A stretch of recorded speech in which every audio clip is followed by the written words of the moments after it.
Yo, shalom, shalom. Good afternoon. Grace and peace be unto the 12 tribes. I pray everybody's doing okay.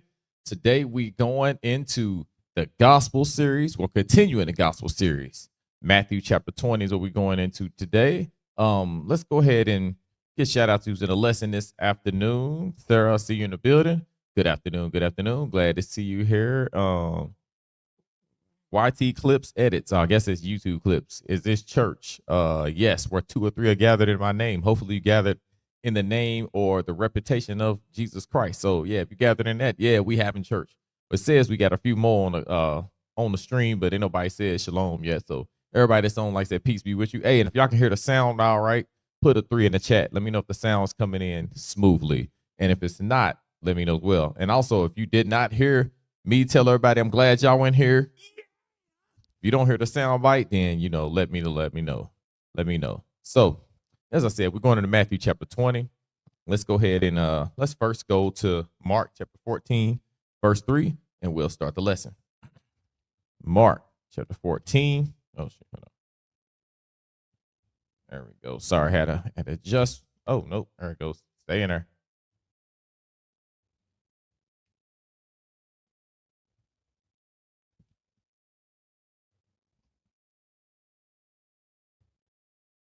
All right, there we go. Sorry about that.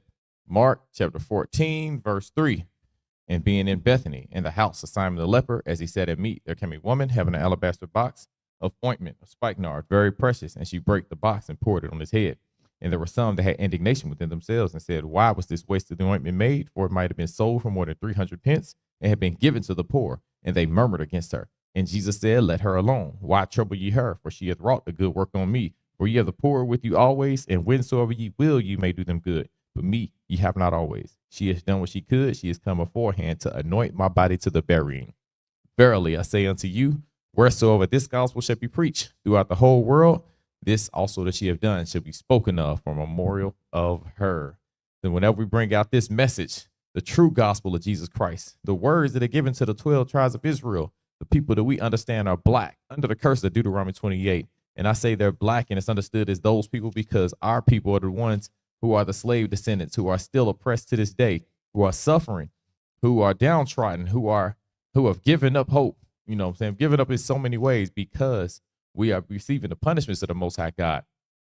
And nobody can punish anyone or bring anyone lower than the Almighty God of Israel. So, like I said, whenever we understand that this word is given to the children of Israel, the descendants of Jacob, and those descendants we understand are Israelites. Those descendants are our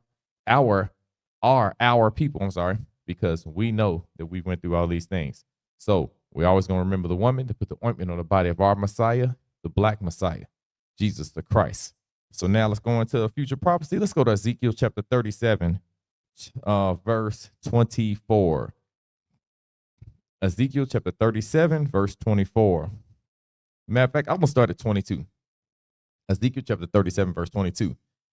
And I will make them one nation in the land upon the mountains of Israel, and one king shall be king to them all. And they shall be no more two nations, neither shall they be divided into two kingdoms any more at all. Neither shall they defile themselves any more with their idols, nor with their detestable things. Now he's talking about the day. Who are the day of those people we're talking about that he is no longer going to allow to be going through what they're going through? Let's jump down to Ezekiel chapter 37, verse 10. All right. Then said unto me, son of man, these bones are the whole house of Israel. Behold, they say our bones are dried and our hope is lost. We are cut off for our parts. So the they that is speaking about is talking about the children of Israel. When we see they, just so y'all understand for context sake, we're talking about the Israelites.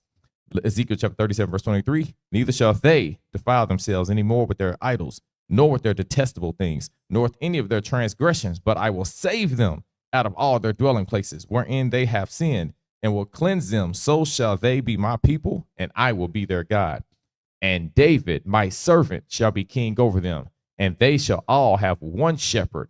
They shall also walk in my judgments and observe my statutes and do them. Who is this people? Who is this king? This David. It is the Messiah. It is Jesus the Christ. He's the descendant of David. It's not going to be David resurrected from the grave. No, it's going to be Jesus Christ. It's the descendant of David, the seed of David. And that also is more evidence that Jesus Christ was a man, but it's also the coming future, speaking about the coming of Jesus Christ, our Messiah. All right. So let's dive on into it. Let's go ahead, Matthew chapter 20, and we'll get into it. Again, this is the gospel series, Matthew, and we're in the book of Matthew chapter 20. Matthew chapter 20, verse 1. For the kingdom of heaven is like unto a man that is an householder, which went out early in the morning to hire laborers into his vineyard. And when he had agreed with the laborers for a penny a day, he sent them into his vineyard. He went out about the third hour and saw others standing idle in the marketplace, and said unto them, Go ye also into the vineyard, and whatsoever is right I will give you. And they went their way. And again he went out about the 6th and 9th hour, and did likewise. And about the 11th hour he went out and found others standing idle, and said unto them, Why stand ye here all the day idle? They say unto him, Because no man hath hired us. He said unto them, Go ye also to the vineyard, and whatsoever is right, that shall you receive. So what's going on right now? Jesus Christ says there are people that are not working. They are not contributing to the building of the kingdom of heaven. That's what he's talking about, standing idle. See, when we are not keeping the commandments, we are actually building hell. We are actually continuing to build up this wicked kingdom. We are supporting it, because remember, we're maintaining the state of this world. You don't want to maintain this world. We want it to be destroyed, and we want to build up the kingdom of heaven. So we are supposed to be working for the Most High God. How do we work for him? By following his instructions, keeping the commandments, and obtaining the wisdom that the Most High God has given us. So all of these people, he says, beginning of the day or early in time, guess what's going on? He lets people know, hey, start working for me. And they begin to work for the Most High. And then later on, he gets more people to work for the Most High over as time goes on. Then he says the 11th hour, meaning near the end time. He says, all right, hey, what are y'all doing? He said, nobody's hired us. They're like, hey, I didn't know there was a culture. I didn't know I had a way of life to live. I didn't know that I could, actually do something that was positive that could build towards my nation resurrecting and coming from the ashes like the phoenix. Okay. So this is what he didn't understand. And these people were like, all right, cool, we'll go to work. So after they were told what they would receive, after they learned what their reward would be for serving the Most High God and keeping the commandments, that's what happened. And I'm saying keeping the commandments because this is what the parable is going into. Of course, I say I have a lesson on the parable. If you want to go deeper into it, go back into it, the tenants in the vineyard. But the laborers of the hour. But let's continue on. Verse 8. So when even was come, the Lord of the vineyard saith unto his steward, Call the laborers and give them their hire, beginning from the last unto the first. So he says, first, all right, let's pay the people that just got here. Then we're going to pay the people that were here the whole time with me. All right. So he said, make sure I do that. By the way, I see you just joining. Yulaja, how you doing? Good afternoon. Good afternoon. Victoria, see you in the building. And as Yulaja said, make sure y'all like, comment, share, and subscribe. Like the post, comment on it. Make sure you are engaged, and also comment on the video after it's been here. And then, of course, share it. And if you have not subscribed, subscribe to it. And if other people come in, say if you are in the chat and you see people coming in, make sure they subscribe as well. The people that are in the church, it is your job to also contribute to the building of our nation by also trying to, maintain a level of, what's the word I want to say, decorum, where you carry yourself a certain way where people will actually want to be around. And then also, of course, engage with the people that come in, engage with them, let them know, let them feel welcome, and let them know, hey, make sure y'all subscribe before y'all leave out, if you do decide to leave out. So that way you can return and watch something later, even if it's not live, come in and watch it at a later date. All right, let's continue on. Matthew chapter 20 and verse 9. Matthew chapter 20, verse 9. And when they came that were hired about the 11th hour, they received every man a penny. So now the people that came in last at the end of the day, at the end of time, they received a penny. Verse 10. But when the first came, they supposed that they should have received more. And they likewise received every man a penny. And when they had received it, they murmured against the good men of the house. Now, these people received a penny. They had a problem with it. Now, remember, if you go back to the very beginning, he told them what would happen. He says, hey, Matthew chapter 20, verse 2, let's read that. And when he had agreed with the laborers for a penny a day, he sent them into his vineyard. See, they agreed. Now, they went to work for the company. The company said, we'll pay you a penny. And guess what? The company, or the Lord, said, all right, cool, here you go. I'm going to pay you what we agreed to, what you already had signed on the contract. And then when someone else comes in and I decide to pay someone the same amount and they've agreed to that same amount, yeah, what's the issue? I'm not sure what the problem is. What do they have to do with you? You were okay with what you received. Why do you have a problem with someone else receiving what you get? All right, let's read on verse 10. Verse 11. I'm gonna read it again. And when they had received it, they murmured against the good men of the house. Now they had a problem with it. They had a problem with what they agreed to do from the jump, in the first place, from jump. They had a problem. And I didn't understand what's going on with that. Verse 12, saying, these last have wrought but 1 hour, and thou hast made them equal unto us, which have borne the burden and heat of the day. But he answered one of them and said, friend, I do thee no wrong. Didst not thou agree with me for a penny? Take that thine is and go thy way. I will give unto this last even as unto thee. So he says, hey, the same thing I'm giving to you, I'm giving to the people that came in the 11th hour. You agreed to this. How did I deceive you? Did I rob you in any way? We spoke about your wages. You agreed to your wages and everything was fine. Why do you have an issue? See, this is the nature of people. People have this, superiority complex. And this is exactly what took place right here. All right. Verse 14, take that thine is and go thy way. I will give unto this last, even as unto thee. So I'm going to pay the last person just like I paid you. Verse 15, is it not lawful for me to do what I will with mine own? Is not I evil because I am good? So you have a problem with me because I'm fair, because I'm, doing something that I'm keeping my word as I spoke as a man. Yeah, I remember this guy came, he said, I can do what I want with my own money. Why is he trying to tell them that? Because he's letting them know, hey, if I decide to tell the people that came at the 11th hour, I'm going to pay you a penny. Who are you to tell me I got to pay them half a penny? You know what I'm saying? I decided this is what I want to do. This is how I'm going to pay them. And this is what took place. Verse 16. So the last shall be first and the first last, for many be called, but few chosen. So yes, a lot of people, the Lord wants to come in. Remember, he said, I will that all would repent and be saved. But you know what happens? A lot of people are going to choose not to be saved. A lot of people have an issue with who the good man of the house is. Who is that? The Lord. They have an issue or problem with the character of Christ. How do you have a problem with the character of Christ when the Christ and his Father God are what you would call the standard for good? You have an issue with that because now you have the spirit of Satan on you, because Satan wants to do his own will. And if you want to do your own will, if you want the Lord to bend to your will, then you have to ask yourself, why would the created expect the creator to follow them?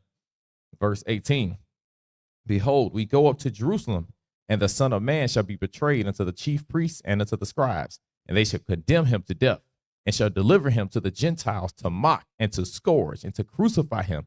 And the third day he shall rise again. So now the Messiah speaking of his death. Verse 20, then came to him the mother of Zebedee's children with her sons, worshiping him and desiring a certain thing of him. And he said unto her, what wilt thou? So he asked her, hey, so what would you like? What do you want? By the way, hey, Dark Excellence, grace and peace be with you. Shalom, shalom, peace be with you. Hopefully all is good. All right. He says, what wilt thou? She said unto him, grant that these my two sons may sit, the one on thy right hand and the other on the left in thy kingdom. But Jesus answered and said, ye know not what ye ask. Are ye able to drink of the cup that I shall drink of, and to be baptized with the baptism that I am baptized with? They say unto him, we are able. So after the mother is speaking for the son, saying, hey, I want you to put my sons, one right next to you on each side of the throne, which was kind of very, very, very arrogant and very, very presumptuous to come up and just ask something like that. But, she done it. She came to ask, hey, can my son sit right next to you? Skip all the other people. Who cares about anybody else that's ever existed on the planet or the people that's walking with Christ now? Nah, just put my sons right next to you because my sons are special. Kind of crazy to ask. You really think about it. It's wild. But she asked that, and he said, hey, you don't know what you're asking for, because are they able to go through what I'm about to go through or what I've been through? Because remember, everyone that says they're a follower of Christ must remember they actually have to follow Christ. See, and I'm going to repeat that. Many people say they want to follow Christ, but they don't want to go through what Christ went through to be himself. Remember, Christ suffered and was tortured and bled for his nation. How many people actually want to bleed and die and suffer for their own people? Most people won't even do it for their own children. And they won't do it for their friends, but you might doing it for a whole race of people that most of the times you have an issue with or you don't care nothing about. See, this is what you gotta ask yourself. Do I really want to be like Christ? Do I want to follow his footsteps? Do I want to suffer like Christ suffered? Do I want to be hated like Christ is hated? Many people say they want it, but they don't really know what they want. Most people want to be loved and adored and worshiped, and people throwing rose petals at their feet. That's not the life Jesus lived. I hope people understand that. He rode in on a donkey. He didn't ride in on a noble steed. He was riding in on donkey. You know what I'm saying? Shrek was walking next to him. He did not have this. He didn't have all this this great grandiose interest when he went places. He didn't have this majestic appearance while he was walking around on earth. He wasn't in a glorified body. He came from Nazareth. You know what I'm saying? Nazareth was the hood. He came from nothing. And that's what people saying, hey, I want to be like Christ. Even though Christ was not loved, he was despised of the elders and the chief priests and mocked and plotted on. This is what you saying. This is the cup you must drink. You are asking the world to despise you when you say you want to follow Jesus Christ. That's what you're asking for. How many people actually really understand it? If you really truly understand what you're asking for when you want to follow Christ, put a 7 in the chat. If you're not sure what you're asking for, be honest and put a 2 in the chat. Let's continue on. Matthew chapter 20, verse 23. And he said unto them, ye shall drink indeed of my cup and be baptized with the baptism that I'm baptized with. But he says, hey, all right, okay, you know what? Y'all gonna go through what I went through. Y'all gonna go through what I'm going through later, what I went through, and it's what you're gonna have. That's what's gonna happen to you. You're gonna go through that. Let's read on. So he says, ye shall indeed drink of my cup and shall be baptized with the baptism that I'm baptized with. But to sit on my right hand and on my left, it is not mine to give, but it shall be given to them for whom it is prepared of my Father. So he says, hey, it's the ones that the Most High God, whoever he decides is going to be in those seats, whoever he's determined is going to be in those places, that's for him.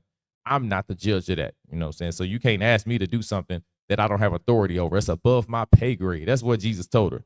Verse 24. And when the 10 heard it, they were moved with indignation against the 2 brethren. But Jesus called unto him and said, ye know that the princes of the Gentiles exercise dominion over them, and they that are great exercise authority upon them. But it shall not be so among you.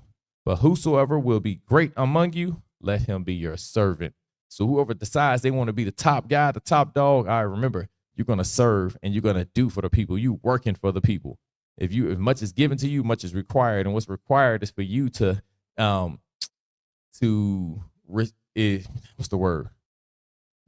Divide your wisdom among the people. Give it to the people. Make sure people have something to gain understanding from. And if you don't have knowledge and understanding the wisdom to give to them and to take away from yourself to do for others, then remember, you're not the great one. You know what I'm saying? Because remember, those that are great shall be servants. Verse 27. And whosoever will be chief among you, let him be your servant. Even as the Son of Man came not to be ministered unto, but to minister and to give his life a ransom for many. His life was a ransom or a payment. He gave his life. His living life is like while he was going around for the 33 years he was here, he was dedicated and invested in his people. And he also dedicated his death to his people. He suffered and gave up his life, literally, so his people could live, so they could have forgiveness, so they got the opportunity to receive and that spiritual blood that was laying down for him, the Lamb. All right, verse 19, and shall deliver him to the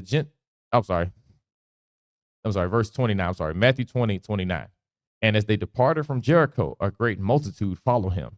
And behold, 2 blind men sitting by the way, when they had heard that Jesus passed by, cried out, saying, have mercy on us, O Lord, thou son of David. Hey, you see that son of David again. He is from the flesh and blood. He comes from the seed of the great King David. Verse 31. And the multitude rebuked them because they should hold their peace. But they cried the more, saying, have mercy on us, O Lord, thou son of David. And Jesus stood still and called them and said, what will ye that I shall do unto you? So he asked them, hey, what do you want me to do for y'all? They said unto him, Lord, that our eyes may be opened. So Jesus had compassion on them and touched their eyes, and immediately their eyes received sight, and they followed him. Hey, I want y'all to take the heavy part of this. Not only did he do something for them, and I want everybody to remember this piece of this. Not only did Jesus do something, he served them, he helped them, he performed a miracle for them, he took care of them. He provided with them with something that they've been looking for a long time. Eyesight, the ability to see, to be able to know what things look like, to be able to, navigate through the world, through the earth, through the planet on their own, from city to city, street to street, state to well, ain't no states, but anyways, they want to be able to get around. He gave them their sight. They didn't get their sight and be like, all right, thank you, and run off. You know what I'm saying? They took their sight and appreciated their gift and said, you know what? I'm indebted to you. It says after they received sight, they immediately followed him. I want y'all to remember that part. After he done something great for them, he took care of them. They realized, hey, man, we wouldn't have this without him. So, yeah, what you want? What you want, Christ? We with you now. Shoot, we together. You can't do nothing. You stuck with us. Oh, you worked a miracle for me, Lord. How you can't get rid of me now. You shouldn't have helped me. Since you helped me, now I'm indebted to you. Now I got your back forever. Hey, that's a beautiful thing. I love that.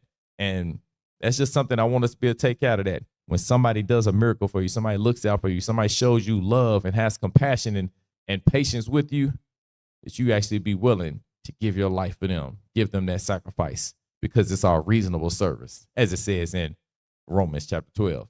So this was Matthew chapter 12, the Gospels. I pray everybody they enjoys the rest of their day. Hey, y'all have a good one. And I see Sister Kim C just joining at the end of the lesson. But hey, you here though. Hey, grace and peace be with you. Glad to see you in the building. So anyways, let's enjoy the rest of our day. I love y'all, Israel. Grace and peace be unto the 12. This was Matthew chapter 20. Shalom.